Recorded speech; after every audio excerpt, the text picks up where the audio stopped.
DJI, you wildcat you did it again with this, the RS Intelligent Tracking Module for the DJI RS4 Mini.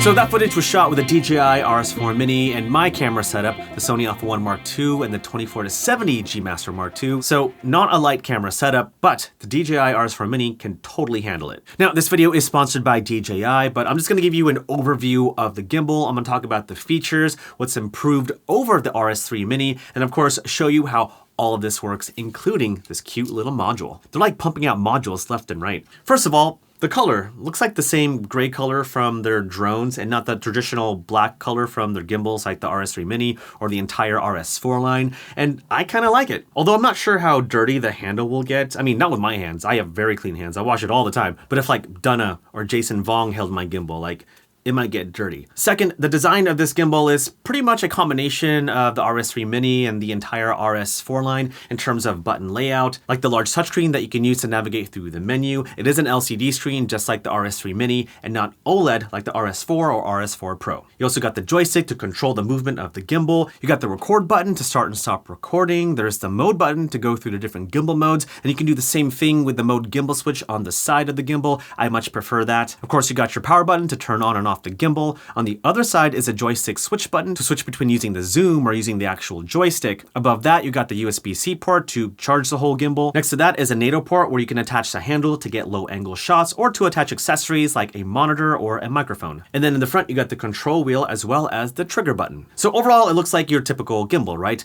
But where it really shines are its new features borrowed from the RS4 line. The first one is the second gen automated axis locks or axis locks. Axis locks? So this locking mechanism is really cool because if you press the power button once, it'll put it into sleep mode and it will lock the axes and it won't move in place. And if you power it down, the axes will reposition themselves in a lock position where you can take it away.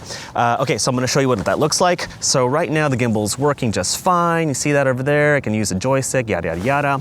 So I'm gonna put it into sleep mode. So I'm gonna press the power button once. Now the axes are locked. See that? There you go. I'm gonna turn it on again to unlock the axes. And now I'm gonna turn it off and you're gonna see the axes reposition themselves in the off position.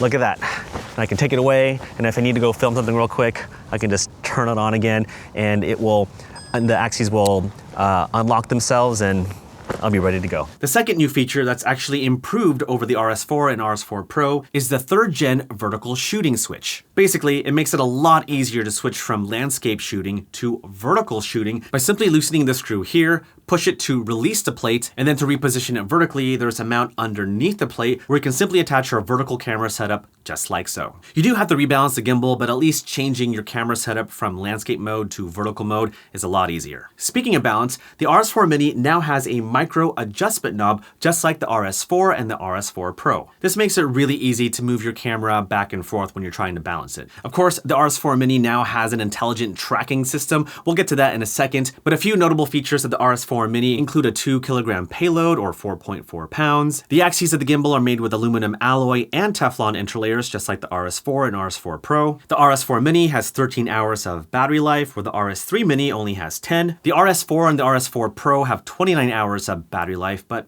come on, this is the mini version. 13 hours is totally fine. And to fully charge this gimbal, it's gonna take about 1 hour and 50 minutes, where with the RS3 Mini, it took 2.5 hours. And now let's finally talk about the RS Intelligent Tracking Module. This thing kind of looks like the same module from the DJI Osmo Mobile 7 and 7P, only that there's no ambient fill light, or is it an audio wireless receiver. This is strictly just an intelligent tracker. No, it's not LiDAR. That would have been cool. This is just a tracker that's actually very good. Now this module is actually very easy to use. All you have to do to start tracking is hold up your palm and the module will recognize your face and track you. Like, it's that easy.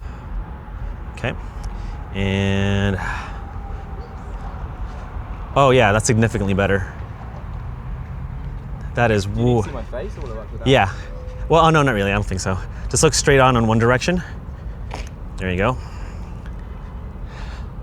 It's noticeably smoother, especially if you've zoomed in a lot. Compared to you having to like physically turn it. Yeah.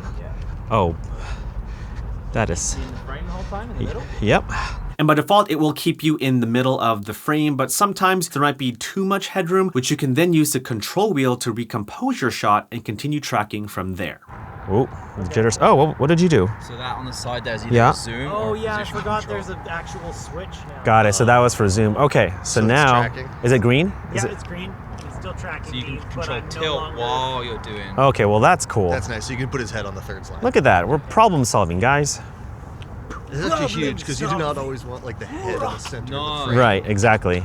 Now again, this isn't LiDAR, it's just an AI tracking module that's very accurate and very helpful, especially if you want to do orbit shots like this and you want to keep the subject in the center. You can of course adjust the speed of that in the DJI Mimo app, but I really find this most helpful when I'm trying to film myself. Like I do have the Pocket 3 and now the Osmo Mobile 7 where it can track and follow me, but it's not the same as using an actual mirrorless camera. And if I can have a device that can track me while using my main camera setup, then I'm more inclined to use that. And for me as a solo content creator, someone who films themselves pretty much most of the time, I feel like this module is so helpful to help me film the content that I need. And I feel like the RS4 Mini is designed for those types of creators. Solo content creators, creators who film by themselves, who travel by themselves, wedding filmmakers, even people who film real estate or gym content. There's a lot of real estate and gym creators out there, like a lot. I don't know if I'd bring this to the gym though, but if you want to, I guess you can. But overall, I think it's a pretty good upgrade, definitely better than the RS3 Mini. I do like that it's borrowing some features from the RS4 line, features like the Teflon-coated axes, the second-gen automated axes locks, the same stabilization algorithm from the RS4 and RS4 Pro, and of course, the new and improved third-gen vertical shooting switch. But that is an overview of the DJI RS4 Mini. If you want to check it out for yourself, the links will be in the video description down below. I will be using this gimbal for some upcoming projects, and so if there's anything specific you want me to test out, then by all means, let me know in the comments below. But I'm out of here. It's lunchtime and I'm gonna make myself some grilled cheese sandwiches. Plural. I'll make 2, 3, 4.